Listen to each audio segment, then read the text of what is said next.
Thanks so much, everyone, for being here. Really appreciate it, and I really hope you all take away some value from this presentation, and can do more for animals. Sorry, I'm going to be switching between, so might be a bit slow on the presentation. Okay. So usually, when we imagine a leader, we imagine someone extremely confident, well-organized, and knows exactly what they're doing. But if you've ever organized an event before, you know that you're figuring things out 5 minutes beforehand, and nothing ever goes to plan. But actually, that's kind of the beauty of grassroots activism, is that it's for ordinary people trying to make action happen. Who here does activism for the animals? Awesome, amazing. And who here considers themselves a leader in the movement? Okay, so a lot fewer hands. So this gap right here is exactly what I'm here to talk to you about, and how we can use the power of a grassroots movement to help you view yourself as a leader.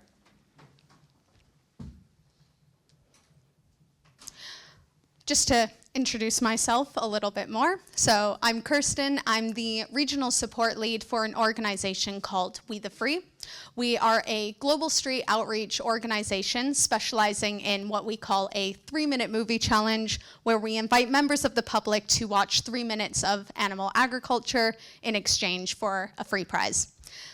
My role as regional support lead is to help people in becoming organizers and leaders in their community. When I was getting into activism and organizing, I'm not sure how much of a leader I considered myself to be. Just someone who was willing to help out when needed. My journey started as a co-organizer in my hometown in Canada for Anonymous for the Voiceless. I was working alongside 2 of my friends, one being a very clear leader type of person. Do we all know those types? You know, very confident.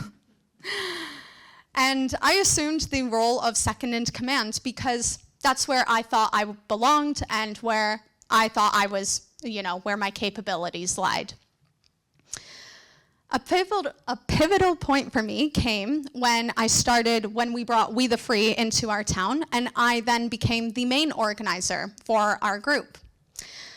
And this is the first time I started seeing myself as an actual leader and shedding those self-limiting views that I had of myself.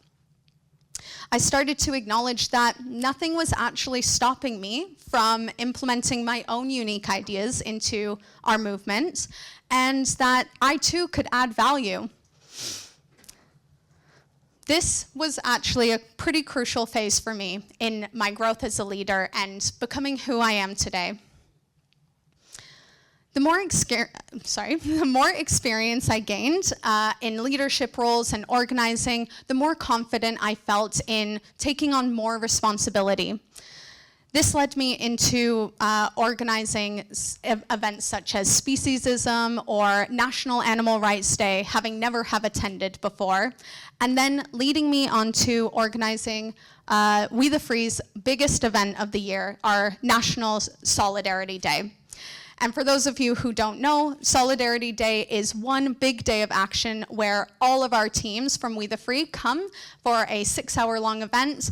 And this is an event with over 100 volunteers and activists on the streets talking to the public. Very big event, and it was a very big step for me. These are just a handful of experiences of things that I never thought I was capable of. But then I changed, no longer seeing myself as this small, ordinary person in a pool of big, extraordinary people. I simply learned from those around me and started to empower myself in what I was capable of. I started utilizing my knowledge and trusting in my own abilities. And all it took was the willingness to step in and believe that I was capable enough. And I believe that so many activists, like everyone in this room today, can grow into leadership.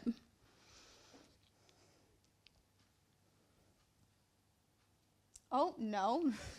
Oh, my goodness. Okay. Okay. Technical bug. Okay.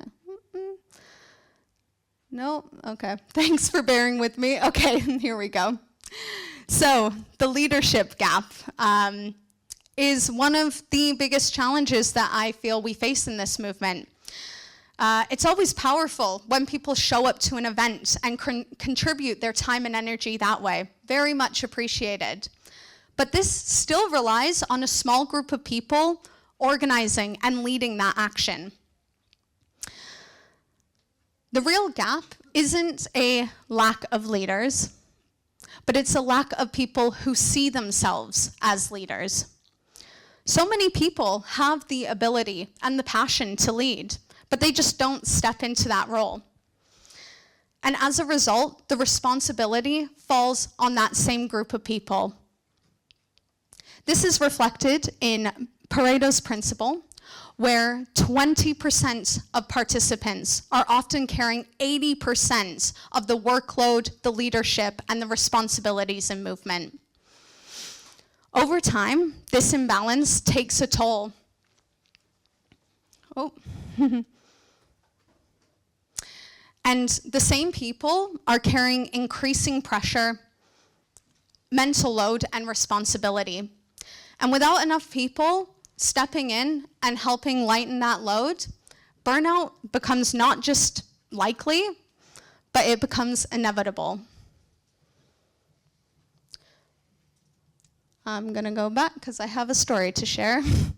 When I started coming to England and moving to Leeds, I joined the We the Free Leeds organizing team. I joined alongside two very strong leaders in the community, and it felt really great working alongside them. The responsibility was shared and distributed among us. We were all able to support each other in our own unique ideas and what we could individually bring to the team. And ultimately, it just felt great working alongside people. But then, after a couple years, they moved on, and now I solely run the team, and it has really changed things for me. All the responsibility now falls on me, from organizing events to creating visibility on social media and fostering new activists. And the workload became too much, and it contributed massively to the burnout that I still feel today. I see this effect on so many of our solo organizers we have here at We the Free, where they're not able to do as much as they would like to because there's no support for them and their capacity is just spread too thin. We feel like we're dragging ourselves through the hardship because we care so much about this cause, and we'll do anything we need to in order to make it happen. And the question still lies for us: if I don't do it, who else will? But this is not sustainable for us.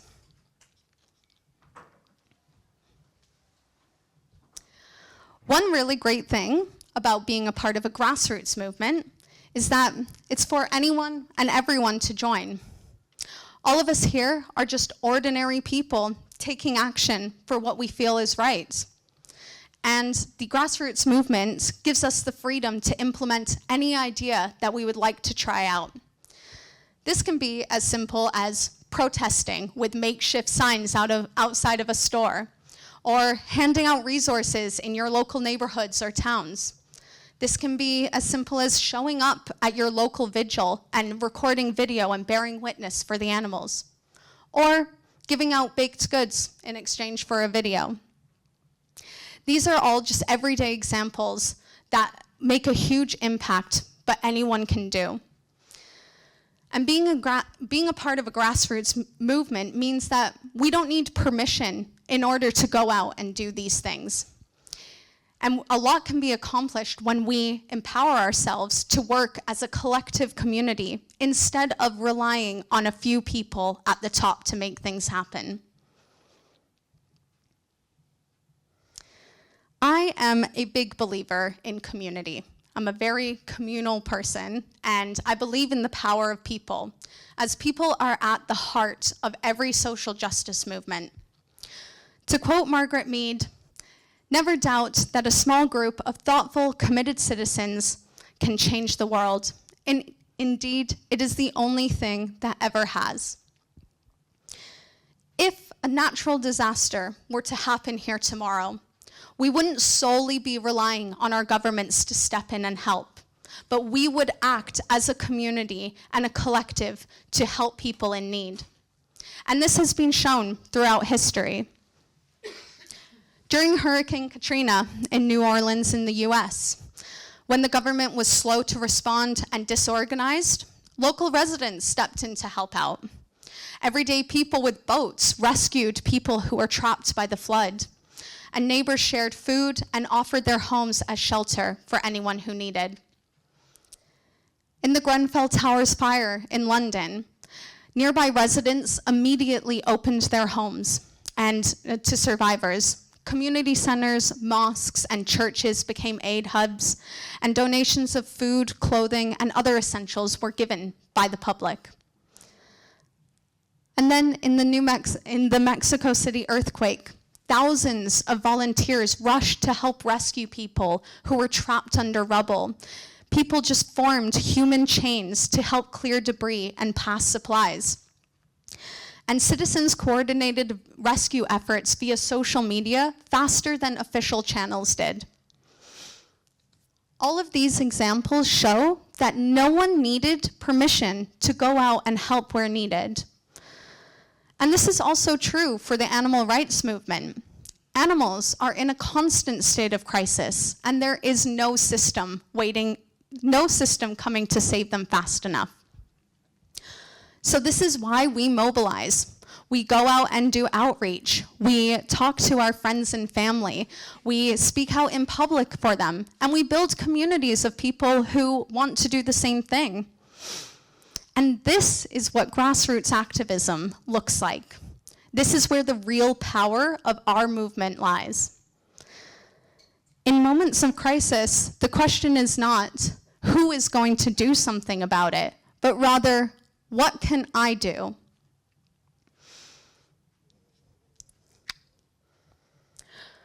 I've noticed a lot of conversation recently in the movement about burnout and sustainability, which is great. We should be talking about this. And one major thing that we can do to help overcome this is creating the support where needed. But this happens when people share that load and help with the responsibility, and that can be distributed amongst more people. But this only happens when people start seeing themselves as leaders and capable enough of stepping into that role. The biggest thing that held me back from everything I've been able to do today is self-doubt. That was it. The lack in my confidence and my abilities. I did not think I was the kind of person who could organize, lead, take on responsibility in a meaningful way, or even do a talk at a vegan animal rights conference. But the truth is that most of us aren't lacking in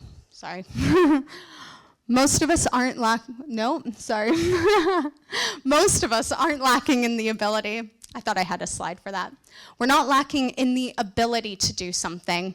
We're just lacking in the belief that we can. I want to highlight a couple of our amazing organizers that we have here at We the Free. They're just everyday people who stepped up as leaders in their community and made a lot more happen because of it. We have Carrie from the Cambridge team. She stepped into organizing as a way to be a bigger part of what her community was building. She says that being an organizer enabled me to give others a safe space and to have a community that turns out every time to do our best for animals and be the change we want to see in the world. Carrie has now gone on to lead bigger events such as National Animal Rights Day and even coordinate collaborations with her nearby teams. She has helped build a space where in times that people feel hopeless, they can hold each other afloat. Then we have Adam from the Leicester team, who is here in this room. Over time, he's developed his leadership and communication skills, building strong relationships with not only volunteers, but also supporters like local businesses who wanted to help his team out. He says, I've helped create a real sense of togetherness within the Leicester team, an atmosphere where everyone feels comfortable being their authentic self. At the beginning, he had concerns of how organized he was going to be, but that only helped him improve along the way. And then there's Dan, who's only been co-organizing for about 6 months now. He started out feeling imposter syndrome. Who's felt that in this room? Yes, very common, right? He was unsure if he would be able to lead and if people would take him seriously, but he pushed through and threw himself in anyway. He says, I jumped in to help my co-organizer as I could see how much he was taking on, and the support made all the difference. We didn't feel alone, and we both brought different strengths to the team, and together we built something that works. Now he's helped co-create a small but strong team of volunteers who show up to every single one of their events. Ooh, this mic is heavy. All of these people and the rest of our organizers have families, responsibility, and full lives. But they care deeply enough about this cause to step forward and despite the challenges, make something happen. In doing so, they have become pillars of inspiration in their communities who inspire people to do more. Just like the ripple effect that we have as vegans when turning one person vegan who then turns another, the same is true for action. When one person steps up, it shows others what they can be capable of as well. And in that, they begin to see themselves as someone to do something far more than what they once believed.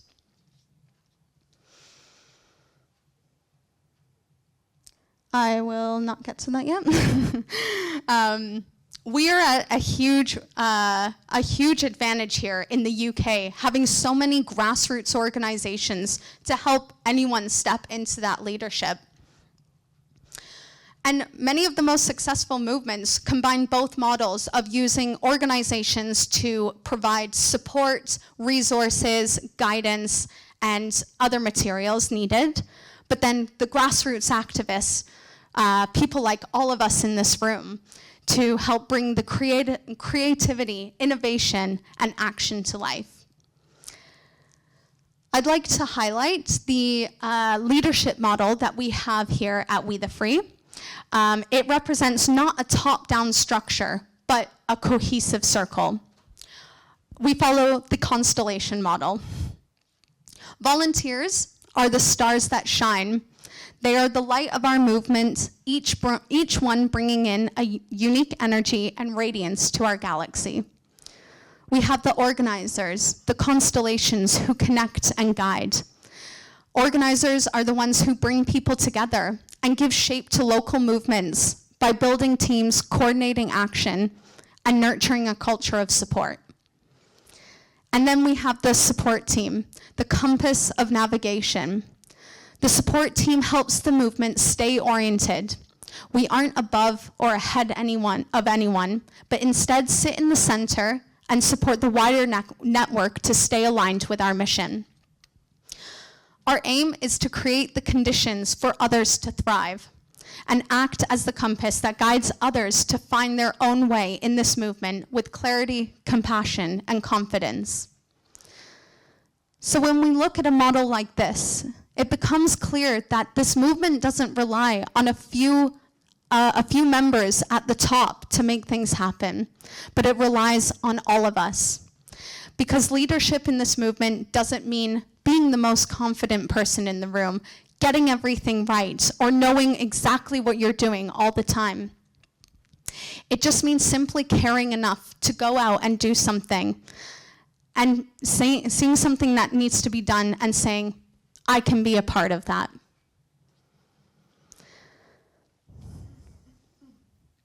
At the beginning, I asked everyone here who considered themselves a leader. And maybe you didn't put your hand up, but the reality is, a leader isn't something you are, it's something that you choose. And every person in this room has the ability to make that choice. So instead of saying, who is going to organize this, why not say, why not me? Because this movement, the moment one person steps into that role, it then creates the space for others to do the same. And that's how community grows, movements become more sustainable, and how we can create the kind of impact that the animals need.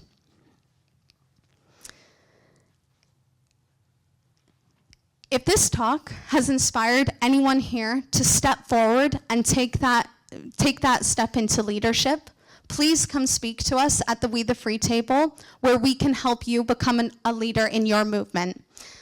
People such as myself specifically and other members of the global support team can help you, give you all the resources that you need. There is no experience needed, and we will help you every single step of the way. And there are other ways you can support our movement as well that are also needed. This year, we've launched sponsorship pages for all of our teams here at We the Free, where right now all donations are being matched. And then you can help create a very big financial impact for your local team, which is very needed in this movement. I'm just going to go out on a limb here and ask everyone to take out their phones and scan one of these two codes. Can everyone do that right now? Whatever you feel called to the most, scan at least one or both if you would like to.